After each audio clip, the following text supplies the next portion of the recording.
Исфирь Яковлевна Майтоп, заместитель начальника Государственного управления по строительству и жилищно-коммунальному хозяйству, можно сказать, ровесница городов Абхазии. Ведь более 50 лет назад она начала работать в Государственном проектном институте градостроительства. Выпускница Владикавказского горно-металлургического института стояла у истоков работы над проектами зданий гражданского назначения в Абхазии.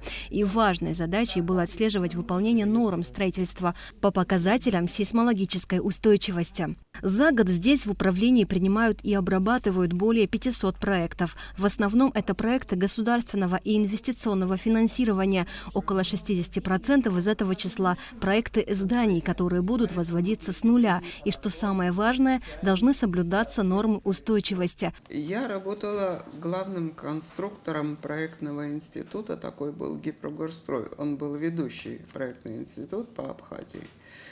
И в роли конструктора я сталкивалась с очень сейсмическими всякими нагрузками, воздействиями и все. Было районирование в Абхазии.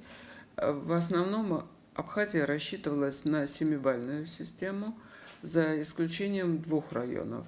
Ткварчельский район рассчитывался на 8-бальную систему, и вот новый район, как сейчас называют Сухуми, он рассчитывался на 6-бальную систему. Это было вызвано из-за того, что там очень хорошие грунты. Вся Абхазия, вообще-то, она дно моря, поэтому и листые, и торфяные грунты, и бал добавлялся из-за плохих грунтов. Однако катастрофическое землетрясение, произошедшее в Армении в 1988 году магнитудой в 6,8 баллов, заставило пересмотреть нормы строительства на территории Абхазии. С тех пор параметры сейсмостойкости повысили. Таким образом, все многоэтажные здания, построенные позже 1988 года, в силах выдержать магнитуду от 7 баллов, а 9 баллов – дома, построенные в Ткварчале и его районе. Везде по всей территории Абхазии подняли сейсмичность на 1 балл. Часть домов, которые очень старенькие, они построены по первой схеме, а вот вновь строящиеся по второй. Все дело в том, что провести районирование силами Республики Абхазии мы не можем.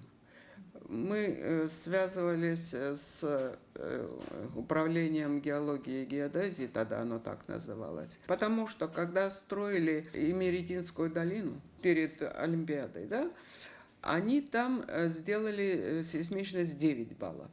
И наши тоже начинали 9, 8, вот так вот по-разному все это.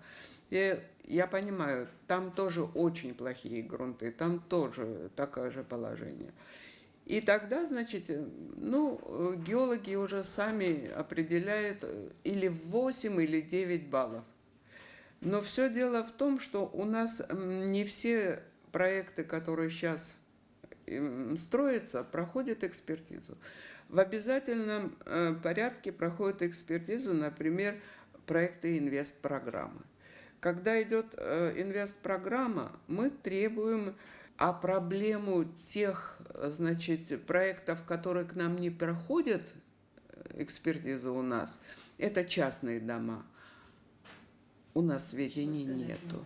В последний раз подземные толчки жители Абхазии ощутили в день землетрясений в Турции и Сирии, где фактически до основания разрушены несколько городов, а тела пострадавших до сих пор извлекают из-под завалов. Эпицентр землетрясения находился на юго-западе в горах, ближе к Средиземноморью, и то, что оно ощущалось в нашей стране, это норма, говорят ученые. По данным гидрометеорологического и экологического мониторинга Института экологии Абхазии, в республике землетрясения случаются каждый год, но магнитудой не более 3 баллов, и связаны они в основном с тектоническими сдвигами в недрах Кавказских гор, ведь это молодые, растущие горы. По словам заместителя директора по научной работе единой геофизической службы Российской академии наук Руслана Дягилева, Кавказский регион считается сейсмоактивной территорией. У нас непрерывный мониторинг по всей стране и на Кавказе в частности. Там несколько десятков станций работает. Все современные горы, которые отличаются именно большой высотой.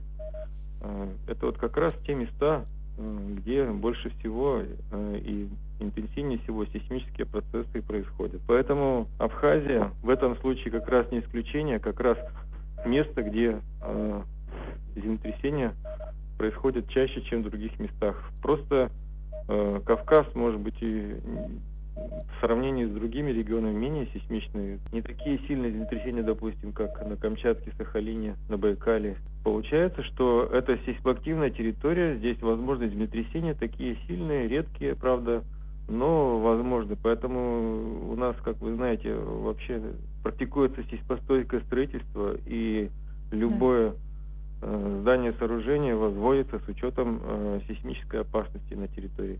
Причина большинства землетрясений тектонических – это столкновение двух тектонических плит.